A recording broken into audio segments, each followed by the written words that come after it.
Comment réagir avec un collaborateur que vous considérez qui est moyen en tout? Et vous avez déjà essayé de le remotiver, de l'engager, de lui faire monter en compétence et peu importe ce que vous faites, ça ne marche pas. Je vais vous proposer de vous poser 3 questions.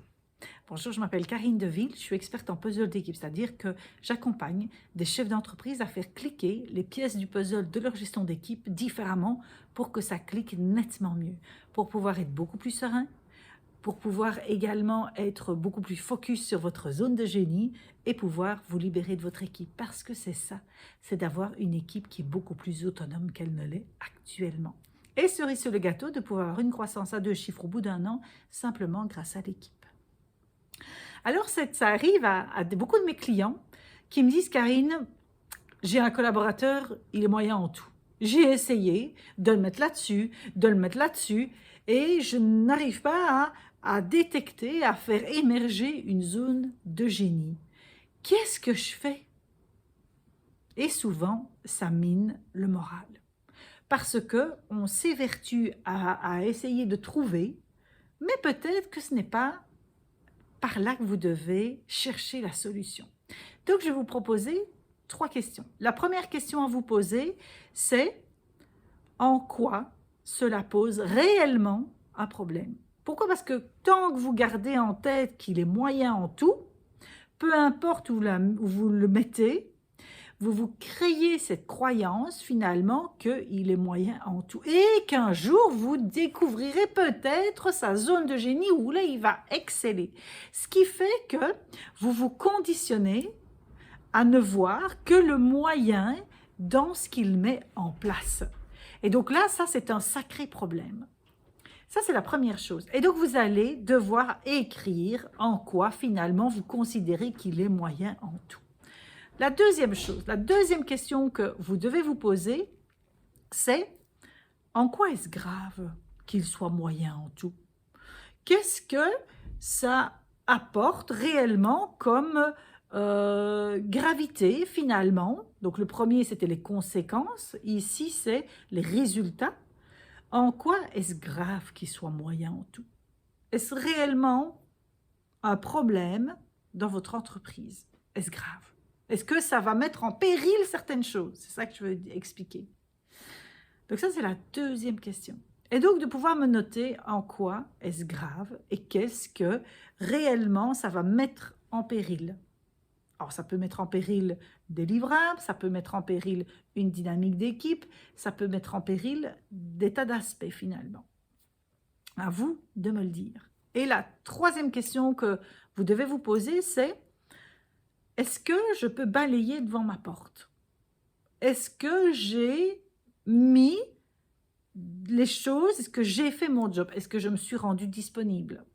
Est-ce que je sais discuter ouvertement du fait qu'il soit moyen en tout? Alors, naturellement, vous n'allez pas l'aborder en lui disant, voilà quoi, j'aimerais bien discuter parce que tu es moyen en tout. Mais de pouvoir, est-ce que vous êtes ouvert? Est-ce que c'est possible d'ouvrir la discussion sur sa performance, sur la manière dont il travaille, etc., ce qu'il met en place? Parce que ça, ce n'est pas facile à mettre en place. Et à pas mettre en place, mais à discuter. Et donc, souvent, c'est que on rumine de notre côté, on se plaint de notre côté, mais par contre, on a difficile de parler à l'autre personne. On va aller ragoter avec d'autres personnes, on va aller en discuter et tout, mais c'est bizarre, la personne avec qui vous devez réellement discuter pour pouvoir trouver d'autres solutions que ce que vous n'avez déjà essayé de trouver par vous-même, eh bien, c'est pas possible. Vous n'y arrivez pas finalement.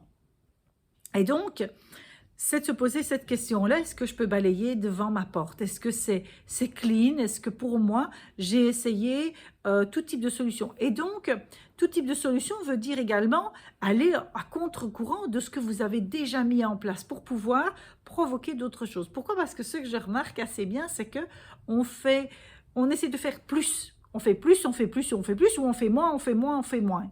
Mais ce n'est pas ça qui va changer les choses. C'est de tourner la pièce de 90 degrés et de se dire, OK, mais est-ce que c'est bon là? Est-ce qu'en tournant la pièce, est-ce que c'est acceptable?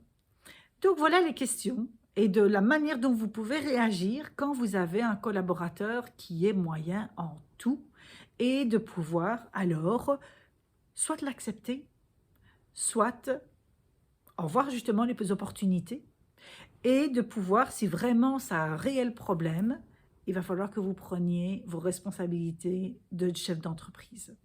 Parce que pour pouvoir faire tourner la boîte, on est principalement avec des êtres humains et que si cette personne, les compétences qu'elle met au service ne conviennent pas pour votre entreprise, elles conviendront sûrement pour une autre. Mais par contre, vous devez savoir vous regarder dans le miroir par rapport à ce que vous avez besoin, ce que vous avez mis en place et de pouvoir prendre vos responsabilités également. Voilà, j'espère que cette pépite vous aidera dans ce cas de figure-ci. Si vous n'êtes pas encore abonné, abonnez-vous à cette chaîne YouTube parce que vous recevrez une vidéo par jour pendant 365 jours, même s'il y en a d'autres avant. Donc, vous pourrez aller voir les autres ou si le challenge est terminé, vous pourrez vous abonner en vous mettant un rappel pour pouvoir aller voir une vidéo par jour que j'ai publiée. Si naturellement vous ressentez, vous dites oh, c'est avec Karine que j'aimerais bien travailler, j'aimerais bien déjà avoir une discussion avec elle, allez-y, cliquez, envoyez-moi un email et dites-moi Karine, j'aimerais bien discuter avec vous de mes challenges d'équipe. C'est avec grand plaisir qu'on fera la connexion ensemble parce que c'est déjà ça. Sinon, vous pouvez faire dans la description votre test Mon style de management. Vous allez découvrir grâce à ça votre manière de gérer une équipe. C'est quoi vos forces? C'est quoi ce que vous pouvez encore améliorer pour pouvoir avoir plus d'agilité au niveau de votre équipe? Si vous n'êtes pas d'accord avec moi, si vous voulez ajouter des compléments, mettez-moi un commentaire, ça me fera plaisir de pouvoir discuter avec vous. Et sinon, si vous pensez que cette vidéo peut aider quelqu'un, envoyez-lui. On ne peut pas aider tout le monde, mais on peut aider une personne à la fois. Je vous souhaite une belle journée, à bientôt. Au revoir.